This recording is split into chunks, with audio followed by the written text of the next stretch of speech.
Divine today. So today we are going to study lesson 7, but as you can see, I'm still wearing the same clothes or the same dress as in lesson 5 and lesson 6, which means we are studying again pronouns.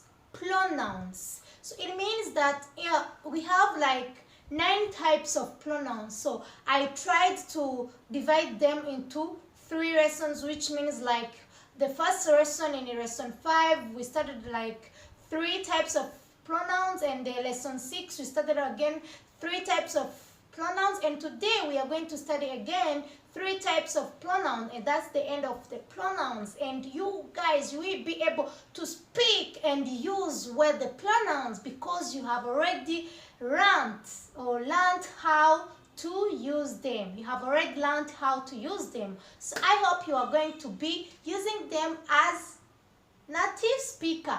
So first of all, let me welcome those who are new on my YouTube channel. My name is Divine Shema, but I'm here as Teacher Divine. And I would like to welcome you with a warm welcome, and I hope you guys are going to stay here and enjoy each and everything that I will be uploading on this channel, because I'm going to be giving you special things, good things. Oh my god, hey, I can't wait to give you the special supplies I have for you guys. You just wait some weeks and I'm going to give you something which will make you like, wow, is this Teacher Divine or it's someone else?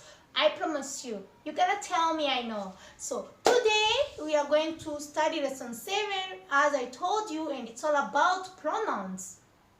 And again, before starting our lesson, I would like to tell people I'm a Rwandese. I'm from Rwanda. I'm not from Burundi, but I really love Burundian. I like the people who live there. I like their accent, the way they speak. Oh my god. Please, if you are here and you are a Burundian, let me tell you, I love you guys.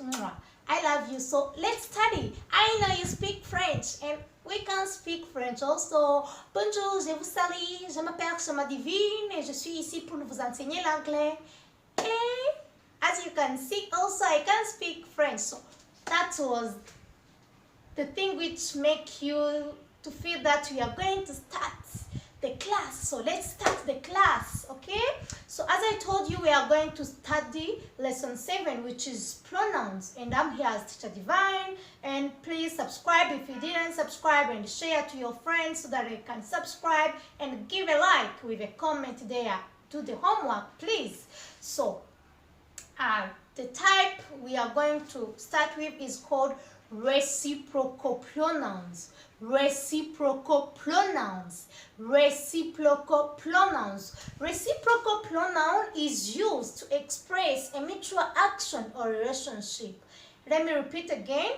A reciprocal pronoun is used to express a mutual action or relationship. There are 2 reciprocal pronouns, there are 2 reciprocal pronouns which are each other and one another. Each other and one another. Let me explain a little bit in Kinyarwanda. So, reciprocal pronoun ikoreshwa ishaka kwerekana ikintu igikorwa cyabaye ariko harimo ubufatanye mico. Harimo ubufatanye cyangwa ubumwe cyangwa relationship ubumwe cyangwa relationship. Turakuvuga iyo ufite umugore n'umugabo bafitanye relationship, ubumwe cyangwa mu Kinyarwanda nuko nabivuga. So dufite 2 types of reciprocal pronouns, which are each other and one another, as you can see here, nkuko mubibona hano. Nukuvuga ngo rero kugira ngo musobanukirwe neza uburyo bakoresha each other and one another, nuko turi bukoresha muri sentence. So I hope you guys you keep following so that you get to know how to use them well, okay? Nkameza kubabwira ngo tuzagenda turekera gukoresha ikinyarwanda. So mujye mutega amatwi mwumve ibyo mvuga kugira ngo ubutani mbivuga mugende mukomeza kubimenya, kandi namwe mushobora no kujya musubiramo amagambo mba ndi kuvuga. So how to use them, how to use those two type of reciprocal pronouns. We have like Jack and Rose love each other. Jack and Rose love each other. They love each other. Nukuvuga ngo Jack na Rose barakundana. Nukuvuga ngo Jack akunda Rose na Rose agakunda Jack. Urumva ni igikorwa bose bagikoze, icyo gikorwa icyo kintu bagikoze bagikoze. Urumva each other bivuze ko umwe turakundana. Urumva ndagukunda nawe urankunda. Ibyo nibyo bisobanura each other. Jack and Rose love each other. Then we have you seen each other's solutions? Have you seen each other's solution? Mwabonye buri gisubizo cyangwa buri bisubizo bya buri umwe. Ni ukuvuga ngo wenda abanyeshuri bari muri classe gutya, none ukajya muri comment ukareba Happy akareba ibisubizo Sky yatanze na Sky akareba ibisubizo Happy yarebye. None wonge mwarimu nkaza nkakubaza ngo mwarebye ibisubizo buri umwe yatanze, buri umwe muri wowe. Urumva ndi kubaza Sky niba yarebye ibisubizo bya Happy na Happy niba yarebye ibisubizo bya Sky. Urumva bose ni igikorwa bagizemo iki bakoze. Ntabwo umwe yarebye ibisubizo by'undi ngo undi ntabirebe. Urumva babikoreye hamwe. Tukagira n'iyingo my sister, brother and I love one another. Nukuvuga ngo nago nashyizemo ngo my sister, my brother and I love each other. Nukuvuga iriya my nayo yajya kuri brother nta kibazo. Ndavuze ngo my sister, brother and I love each other. Mukuru wanjye na musaza wanjye nanjye turakundana. One another. Urumva nkunda mukuru wanjye akankunda, akanakunda musaza wanjye akankunda, agakunda na mushiki wanjye akankunda, agakunda na musaza wanjye. Urumva twese icyo kintu turagikora. One another. My sister, brother and I love each other. Ubwo ni nka wavuga my sister, my brother and I love one another. Aho ntabwo wakoresha each other. Ndaza kubasobanurira impamvu utakoresha each other. Turi kureba differences between each other and one another. I think a couple should complete one another. I think a couple should complete one another. Ndatekereza ko couple yari yose igomba kuzuzanya imwe kuri indi, umwe kuri umwe. Urumva mvuze couple niko ntago mvuze ngo one couple, ntago mvuze ngo couple imwe niba muzi couples murabizi, umugore n'umugabo, bari hano, ra umugabo ajya on the right side, umugore akajya hano, noneho bakagenda. Urumva ni couple n'abantu bakundana. No, I think a couple should complete one another. Ndatekereza couple cyangwa abantu babiri bakundana cyangwa abantu bafitanye umubano. Ntago nzi iyo couple ari abantu bangahe, ntago nzi niba ari babiri cyangwa batatu. Bagomba kuzuzanya umwe ku wundi buzuzanya. Noneho ndatekereza musobanukiwe neza izi sentences nabahaye. Noneho tugiye kureba difference between each other and one another. Difference between each other and one another. Ikisingisobanura kuko masigiye gisobanura. Each other is used on two people or things. Nukuvuga ngo each other ikoresha ku bantu babiri cyangwa ibintu bibiri. Nukuvuga ngo mvuze ngo wenda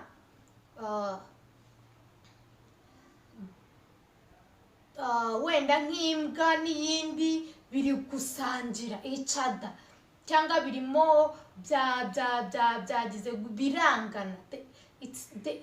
Nkavuga ngo wenda the white nkavuga wenda imbwa y'umukara n'iyindi mbwa y'umweru. Inaha imbwa z'umweru zirahari mu Bushinwa mutagira ngo ndibeshye. Nkavuga the black dog and the white dog hate each other. Urumva ni ntagaraba ni nko kubishyira muri kayibini ya the black dog and the white dog hate each other. Zirangana.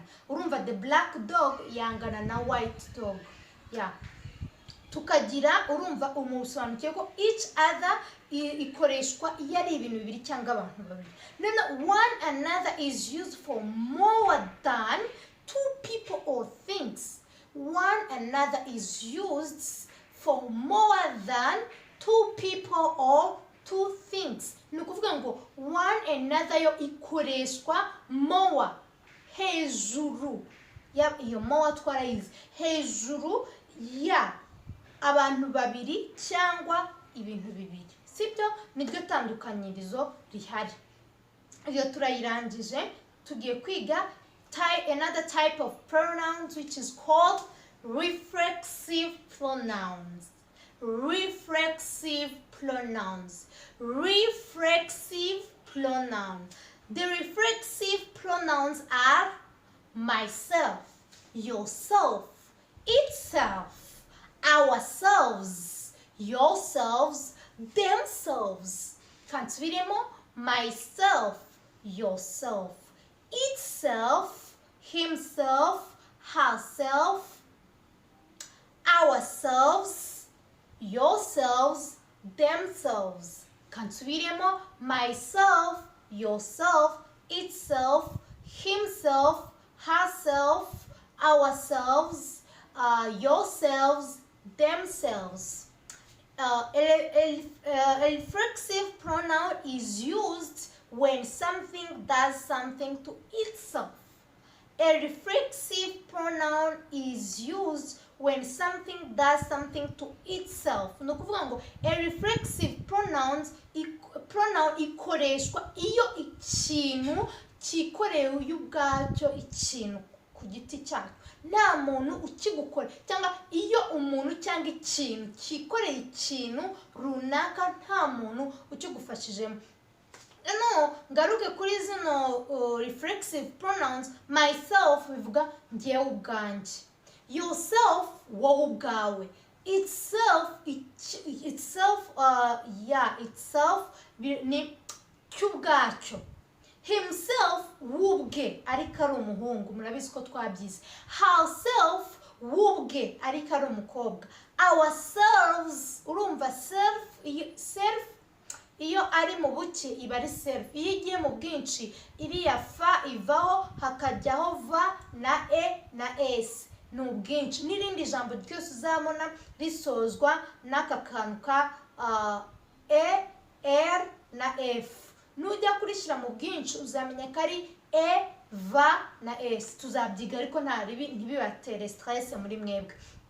Ourselves twebwe ubwacu, yourselves mwebwe ubwanyu, themselves ubwabo. Subyo ndumva musobanukiwe. Noneho nkuko mbivuga ngo a reflexive pronoun is used when something does something to itself. Ndabizi ino something twarayize ni one of the type of pronouns, ni imwe muri types za pronouns twize. Ubwo ngubwo niba utarize lesson 5 ngo wige lesson 6, please subira inyuma, go back, ugenda uzige kugira ngo uze kwiga iyi ngiyi birahita bigufasha, kuko izi ngizi turi kuziga hari kugenda hazamo izo twize muri ziriya lessons. Rero usubira inyuma, cyangwa niba utaranasobanukiwe wasubira inyuma ukagenda ukiga nanone ubundi ukabasha kubyumva neza. Noneho reka mbere ku buryo zikoreshwa mu nteruro. Examples, we have some examples here. Divine trust herself. Divine trusts herself. Divine ariyizera ubwe. Urumva ntago nizera undi muntu, ahubwo nge ndiyizera ubwanjye. Divine trusts herself. Trust ni ukwizera. So, nimvuga ngo divine trust herself bivuze ngo divine ariyizera ubwe. Tukagira ngo we love ourselves. Turikunda. Nta muntu utikunda. Nta muntu utikunda. So tukavuga ngo we love ourselves. We love ourselves. Sibyo? Tukagira iyindi. I hate myself. I hate myself. Ndiyanga njyewe ubwanjye. Wenda wakoze nk'ikosa ukahita wumva urababaye cyane ukahita uvuga oh I hate myself for what I did. Ndumva ndiyanze ubwanjye kubw'ibyo nakoze. I hate myself for what I did. Urumva ukuntu ikoreshwa. The dog bite itself. Imbwa y'ubwayo yirumye. Itself niyo yirumye. Itself. The dog bite itself. Tukagira iyindi. He spoke to himself. He spoke to himself. Ukabona wenda n'urugero wahuye n'umuntu harimo aragenda nta kibazo ariko ukabona ari kugenda yivugisha ngo hari abantu tujya duhura nabo ari kwivugisha hari igihe bari ikibazo cyangwa ari ibibazo byateye umuntu ukabona ari kwivugisha noneho ukazavuga ngo he spoke to himself. Arimo arivugisha ariko bivuze mu gihe cyashize. Spoke ni verb to speak, bisobanura kuvuga. Noneho spoke uravuze ngo yarivugishaga ubwe, himself, ubwe, kandi ubwo umuntu yivugishaga ni igitsina gabo kuko ni he na him. Tukagira n'iyindi they cook for themselves. They cook for themselves. Baritekera bo ubwabo. Nta muntu uza kubatekera, baritekera bo ubwabo. They cook for themselves. Verb to cook. To cook ni guteka. So they cook for themselves. Baritekera. Muhumure tuzagera kuri verbe uko baziga, inshinga uko bazitondagura muzabimenya neza. Tukagira the last one which is you have to do it yourselves. You have to do it yourselves. Niba mbahaye homework, I need you guys to do it yourselves. Ndashaka ko muyikora mwebwe ubwanyu, nta muntu uyibakoreye, sibyo? Nuko nguko bikorwa. Tukaba twihuse tugeze kuri the last pronoun which is called intensive pronouns. Intensive pronouns. Intensive pronouns. Intensive pronoun is used to refer back to a noun or a pronoun in order to emphasize it. Here is a list of the intensive pronouns. Let me repeat again. An intensive pronoun is used to refer back to a noun or a pronoun in order to emphasize it. Here is a list of pronouns. Intensive pronouns. Intensive pronouns tugiye kureba liste yazo ariko reka mbanze basobanurire ubusobanuro bwayo.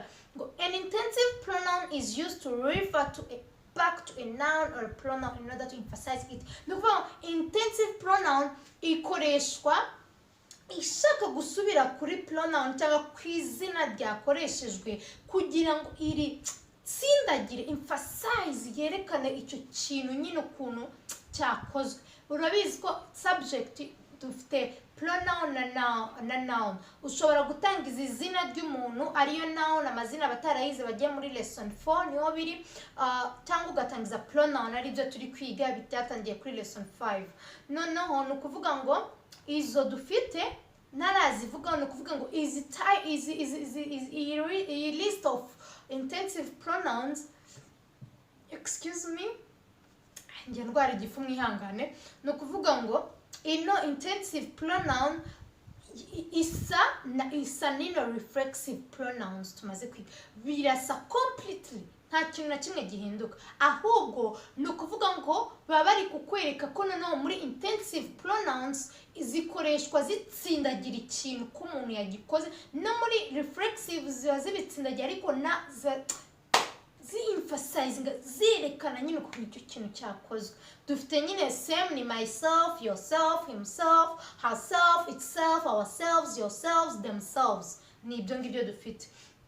Noneho tukagira examples kugira ngo mubashe kubimenya. Happy himself did the homework. Happy ubwe yakoze homework. Did ni verb to do, yo gukora, itondaguwe mu nzagihe. Happy himself did the homework. Happy ubwe yakoze homework. Tukagira Happy and Sky themselves texted the teacher. Happy and Sky themselves texted the teacher. Happy na Sky ubwabo bandikiye mwarimu. Texted, baramwandikiye aka message. Texted ni munzagihe verb to text, kwandikira umuntu, ariko iri mu nzage mu gihe cyashize. Ni ukuvuga ngo Happy and Sky themselves texted the teacher.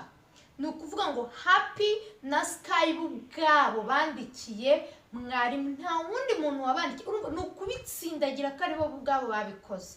Ndumva mubisobanukiwe. Tugiye kuri new words. No munsi ntabwo tumaze iminota myinshi cyane. New words ufite carpet. Carpet. Musubiremo twese icyarimwe. Carpet. Ya kabiri bed. Bed. Bed. Mufite ubusobanuro muri entre parenthèse muri kuyita mubibona. Bed. Tukagira bed sheets. Bed sheets. Bed sheets. Tukagira bed cover. Bed cover. Bed cover. Tukagira pillow. Pillow. Pillow. Pillow. Pillow. Tukagira light. Light. Light. Ino randende tuvuga la. Ino ni yari ngufi ya wenda n'urugero mvuze nka nzabisobanura utabyahita bibacanga. Light turasama cyane. Light. Light urumuri. Noneho tukagira switch on. Switch on. Switch on. Switch off. Switch on. Switch off. Switch on. Switch off. Dufite switch on tukagira na switch off. Ushobora kuvuga ngo switch off the light. Zimya urumuri. Wenda ugiye kuryama ukabwira umuntu ngo please switch off the light. Ukagira wenda ushaka kubyuka ariko wenda cyangwa hari ikintu ushaka kureba muri kumwe n'umuntu ukamubwira please switch on the light. Switch on the light. Chana itara. Switch on the light. Ni cyangwa nkaba navuga switch on the radio. Switch on the radio. Chana radio. Switch off the radio. Switch off the radio. Zimya radio. Sibyo? Ndumva musobanukiwe. Dufite homework niyo tugiye gusorezaho. Homework iravuga ngo which type of pronoun is used in the following sentences. Which type of pronoun is used in the following sentences. Bivuze ngo ni ubuhe bwoko bwa pronoun bwakoreshejwe muri zino sentence cyangwa izi nteruro zikurikira. Murabona ko nabakoreye ama pronouns nagiye nyashyira mu bara ry'umutuku nyacaho n'umurongo. Mwebwe ikintu murajya mukora, murajya mujya hasi mwandike a himself, mubwire ati wenda ni demonstrative pronoun. Simbizi wowe urambwira ahangaha harimo zose twize, ntabwo ari zo twize uno munsi. Ubwo reka dutangire. He killed himself. Urandika a himself ni iyi pronoun. No type of pronoun. Umbwire your type of pronoun. We like each other. We like each other. Turishimirana. Cyangwa turakundana nyine turishimirana. We like each other. Look himself stole it. Look himself stole it. Look ubwe yachips. Yachips. Yeah. Which color do you like? Which color do you like? Tukagira this bed. This is the bed. This is the bed. This is the bed. Tukagira she's happy. She's happy. And me too, I'm happy. So she's happy. Arishimye. Nahanga rero isomo ryacu rirangiriye. Ndabashimiye cyane, mwakoze cyane uyu munsi. Mbabwira ngo mukore homework, munsobanuze ibyo mushaka kumenya. Ndahari rwose, nshobora gutinda kugusubiza ariko sinatinda kugusubiza umunsi wose. ndasubiza pe uzanyandikira hariya muri comment ukambaza ndagusubiza nta kibazo. Umugabo natanga ni Sky ni ukunda kumbaza ibintu byinshi kandi ni byiza nakomereza aho ngaho. Murakoze cyane rero, Imana ibahe umugisha, ndabakunda. Bye bye, see you. Mwah.